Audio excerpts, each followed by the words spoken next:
뱅크 오브 아메리카가 흑인과 히스패닉들만을 대상으로 하는 제로 클로징 피 그리고 제로 다운 프로그램을 내놔서 지금 논란이 커질 것으로 보입니다. 일단은 인종차별했다라는 얘기를 들을 수밖에 없고요. 그리고 제로 클로징 피라든가 제로 다운 프로그램이 과거에 이 미국을 전체를 흔들었던 굉장히 위험한 프로그램이라는 것을 이미 많은 국민들이 알고 있기 때문에 더더군다나 논란이 될 것 같습니다. 좀 더 자세히 들여다보겠습니다. 첫 주택을 구입하려는 흑인과 히스패닉, 아무나 대상은 아니고요. 반드시 첫 집을 구입하려고 하는 흑인과 히스패닉을 대상으로 하는 것이고, 전국에서 다 하는 것이 아니라 일부 도시에서만 시행을 합니다. 지금 알려져 있는 곳은 샬롯, 그 다음에 댈러스, 디트로이트, 로스앤젤레스, 마이애미 뭐 이런 지역들인데요. 그 지역들이 왜 선정이 됐는지, 선정된 기준이 무엇인지는 정확하게 알려져 있지는 않습니다만은 하여튼 일부 지역에서 선별적으로, 그리고 첫 집을 구하는 흑인과 히스패닉들 대상으로 합니다. 그것만이 자격 조건은 아니고요. 뱅크 오브 아메리카 측에서 이야기하는 내용은 좀 더 많은 자격 요건들이 있다라고 이야기하죠. 예를 들면은 적격 대상자인지를 판단하기 위해서 임대료 납부, 공과금 납부, 전화 및 자동차 보험료 납부 등이 제때에 이루어져 왔던 사람인지를 확인한다는 겁니다. 보통 이제 크레딧 스코어를 체크업하는 과정에서 이런 것들을 다 검토할 수도 있죠. 그래서 히스토리를 보는 거죠. 과거의 히스토리를 봐서 페이먼을 제때에 잘 납부를 한 사람이냐, 이걸 확인하고 주겠다, 아무한테나 주진 않겠다라고 은행 측에서는 이야기를 하고 있다. 그런데 우리는 사실 그 말을 믿기가 좀 어렵죠. 심각한 겁니다. 왜냐하면 이 주택담보대출의 이 다운 페이먼트, 그러니까 이제 보증금 같은 거죠. 다운 페이먼트를 없이 했을 경우 나중에 이 주택이 깡통 주택이 되는 경우들을 저희가 보기 때문에 그렇습니다. 지금은 고인플레이션 시대인데 이 고인플레이션 때문에 주택 가격이 굉장히 많이 상승해 있는 상황이죠. 그런 상황에서 인플레이션을 지금 꺾기 위한 통화긴축 정책이 지금 추진되고 있지 않습니까? 고이자 해가지고 인플레이션을 꺾겠다 이렇게 나오고 있는데, 이자율을 높이면서 인플레이션을 꺾게 되면은 부동산 가격, 주택 가격도 덩달아서 떨어질 가능성이 상당히 높아지는 것이죠. 그러면 비쌀 때 다운페이 안 하고 집을 샀는데 주택 가격이 떨어지게 되면 자연스럽게 깡통주택이 될 가능성이 커지는 겁니다. 과거에 이미 2008년도에 우리가 리만 브라더스 사건, 서프라임 모기지 사태를 겪으면서 이런 부실 대출이 얼마나 큰 경제 위기를 가져왔는지 이미 겪어봤지 않습니까? 그런 위험성 있는 것을 겪어봤음에도 불구하고 이런 시대에 맞지 않는 제로다운 프로그램이 나왔다는 것 자체가 좀 의아하다. 더더군다나 뱅크 오브 아메리카는요, 가장 많은 주택담보대출을 가지고 있었던 은행입니다, 과거에. 그런데 지난 트럼프 행정부 시절에 정책을 바꾸어서 본인들이 가지고 있던 주택담보대출을 상당 부분을 다른 회사에다가 팔았습니다. 사업 자체를 이관한 거죠. 그래서 지금 예전에 뱅크 오브 아메리카에서 주택담보대출 받아가지고 페이먼을 붓고 있다가 갑자기 담당 회사가 바뀌었다라고 통보받으신 분들 많을 겁니다. 굉장히 많이 그렇게 옮겨갔는데, 그런데 주택담보대출에 대해서 굉장히 좀 나름대로 소극적으로 움직일 것처럼 움직였던 이 은행이 불과 몇 년 만에 다시 제로 다운을 지금 이야기하는 이런 상황이다. 이거를 과연 우리가 어떻게 이해를 해야 될지 사실은 잘 모르겠다. 굉장히 지금 앞뒤가 안 맞는 지금 이야기들이 지금 나오고 있다. 더 웃기는 거는 뭐냐면 NBC 뉴스가 이 보도 내용을 다룬 내용입니다.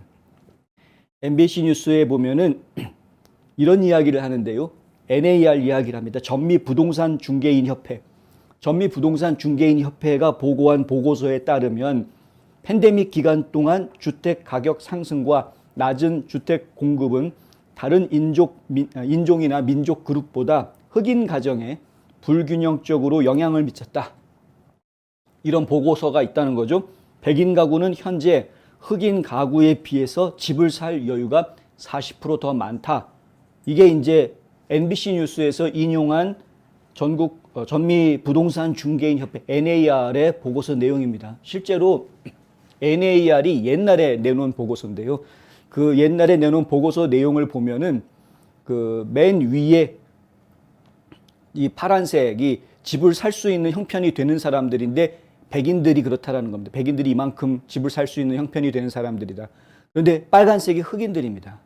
그러니까 흑인 커뮤니티에서는 유독 집을 사기가 어려운 경제 조건을 가지고 있는 가정이 훨씬 더 많다라는 그런 것이죠. 그런데 저희가 얘기를 꼭 해야 될지는 모르겠지만 집을 살 수 있는 자격이 있다 없다 하는 그 기준이 뭡니까? 죄송합니다. 융자를 할 수 있다 없다라는 그 판단의 가장 큰 기준은 그 사람이 수입이 어느 정도 되느냐입니다. 지금 이제 현재 기준으로 모기지 회사들이 이 대출을 해주는 융자 회사들이 보는 기준은 지난 2년 동안의 세금 신고된 수입입니다. 지난 2년 동안의 수입을 24개월로 나누어서 한 달 평균치를 계산을 하고요. 그 한 달 평균치를 기준으로 해서 얼마까지 은행에서 대출해 줄 수 있다라는 계산을 하게 됩니다. 결국은 내가 열심히 일해서 세금 보고를 한 만큼의 수입, 그것이 은행에서 주택담보대출을 받을 수 있는 기준선이 되는 것인데, 그러면 바꿔서 이야기하면 열심히 일해서 열심히 번 사람들은 그러면은 집을 좀 더 좋은 집을 살 수 있는 기회들이 주어지는 것이고요. 그렇지 않으면 그 기회가 줄어드는 것이죠. 근데 통계학적인 오류도 있을 수 있습니다. 왜냐하면은 백인이라고 다 잘 살고 흑인이라고 다 못 사는 건 아니기 때문에.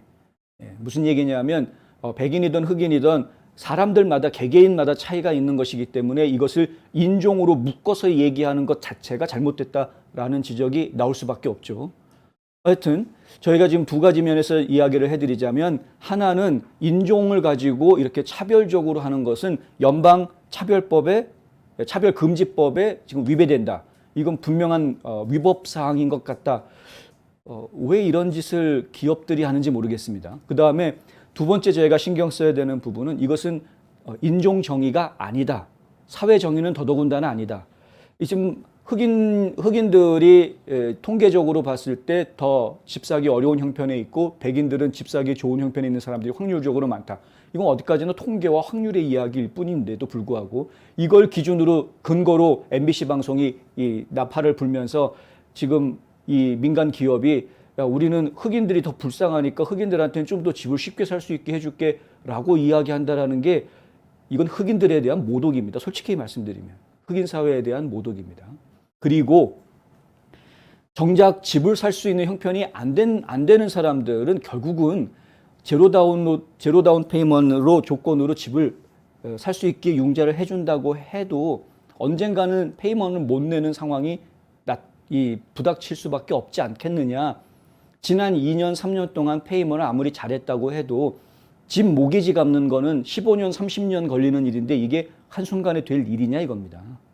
그러니까 결국에는 장기적으로 이 사람들이 안정적으로 페이먼트를 할 수 있는 사람인지에 대한 확인 작업은 여전히 필요한 일인데, 은행들이 그런 부분들을 안 하려고 하는, 그 최소한의 담보 설정을 안 하려고 하는 것은 상당히 좀 위험한 부분인 것 같다.